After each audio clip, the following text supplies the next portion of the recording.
Ugh, don't tell me you broke another light bulb. Nope, I'm just putting in an energy-efficient LED. But wait, aren't those more expensive? Yes, but going green can save you money. Wait, so it costs more and saves you money? Yep.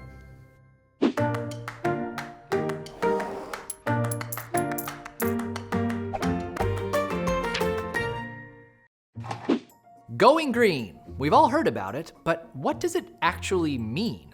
Simply put, it's protecting the environment from harm and conserving natural resources. These days, there are lots of ways to do it. You can bike instead of drive, eat organic, switch to solar energy, and so on. But this isn't new. In fact, saving energy has been around for thousands of years. Ancient Egyptians used to take old letters and use them for mummy wrappings to save on papyri. British activists during the Industrial Revolution successfully protested the construction of railways that would have ruined the land. There are many examples throughout history of people protecting the environment, whether they realized it or not. But it wasn't until 1962 that the environmental movement really took off, with the release of Rachel Carson's Silent Spring. This book informed the world about pesticides that could cause cancer and threaten wildlife. This led to the formation of the Environmental Protection Agency and helped inspire the very first Earth Day, where 20 million people across America protested environmental destruction. Since the 1970s, awareness of environmental issues has grown, along with information and resources helping people go green. Thankfully, some ways you can reduce energy cost nothing at all, like recycling or turning off the lights when you're not using them. But you may have also noticed that many products and solutions that help us go green cost more money than their less environmentally friendly competitors.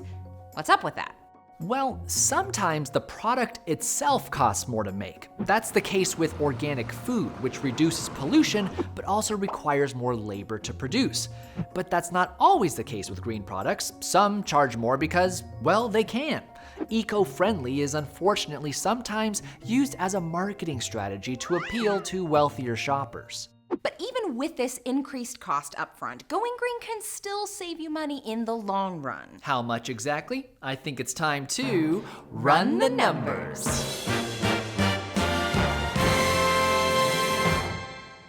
This is Sam. She's not the most environmentally conscious person.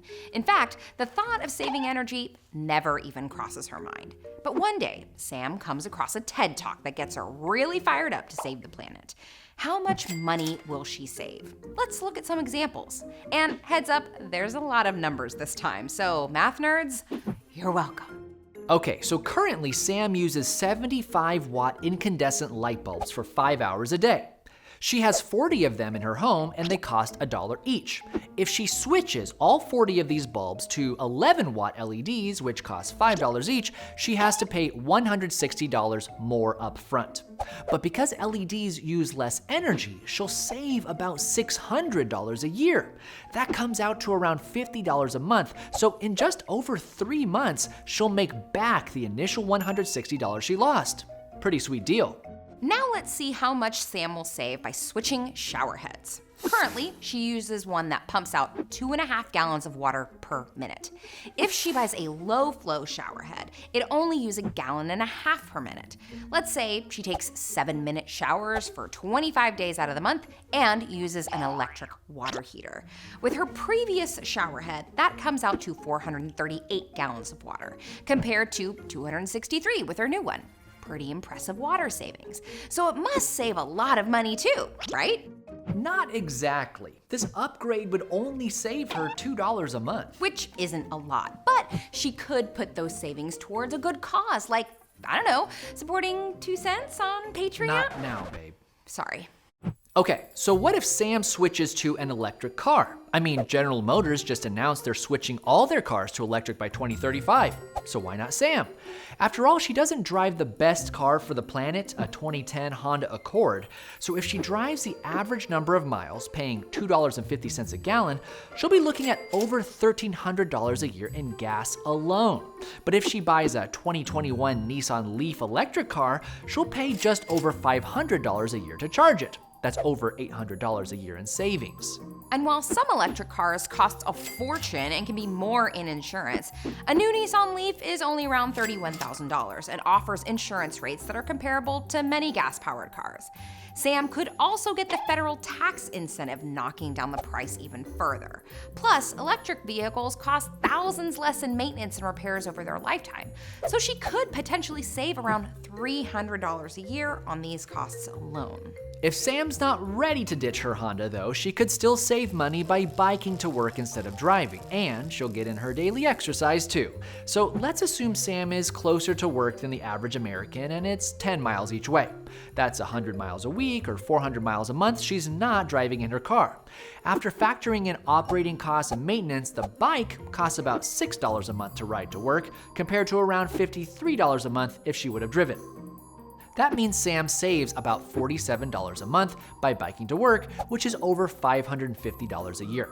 So if her bike costs her $500, she'll make that up in savings in just under a year. And she might even get a lower insurance rate by driving less. Some insurance companies offer 20% off or more once you get below a certain number of miles. Others offer smaller discount or none at all. It depends on company demographics and in some cases if you're willing to put a tracker in your car. And if Sam really wants to go all out, she could get a solar panel. These generate their own power from the sun, reducing electricity costs by as much as 100%. Admittedly, it's a bit pricey. For a 5 kilowatt system, it could cost her $20,000. But she should be able to get a 22% federal tax incentive, knocking off nearly $4,500. On top of that, she might qualify for local rebates and incentives. So now let's say we're looking at $12,000. If the solar panel saves her $100 a month on energy, this will pay itself off in 10 years. Then she'll have little to no energy costs for the remaining 15 years of the system's life. How cool is that? So as you can see, sometimes going green will save you a lot of money. Other times, not so much. And in some cases, you'll save nothing at all, like if you recycle or eat organic food. So why do it when it's not financially beneficial to you? Because the truth is, the environmental situation is in critical condition. Climate change is causing extreme weather events, like the snowpocalypse we endured here in Texas a couple months ago, which could end up having a $200 billion economic impact. Hundreds of thousands of people die from air pollution every year, and over 500 species of land animals are on the brink of extinction because of the human destruction of nature. These issues affect all of us, and while it's great that in so many cases you'll end up paying less by going green, that's not the only reason to make the change. Doing our part to fight climate change and protect the planet is worth doing regardless of the personal savings. And that's our 2 cents. Our PBS friends across YouTube are celebrating Earth Day. Follow me over to Weathered on Terra to learn more about the rise in floods in the age of climate change and what you can do to prepare. Tell them 2 cents sent you. One more thing, for those of you in the US, you should check out Greta Thunberg, A Year to Change the World, a new 3-hour Earth Day broadcast event on your local PBS station. The special is going to premiere on Thursday, April 22nd at 8/7 Central, and will then repeat starting Wednesday, April 28th at 8/7 Central. Thanks to our patrons for keeping 2 cents financially healthy. Click the link in the description to become a 2 cents patron.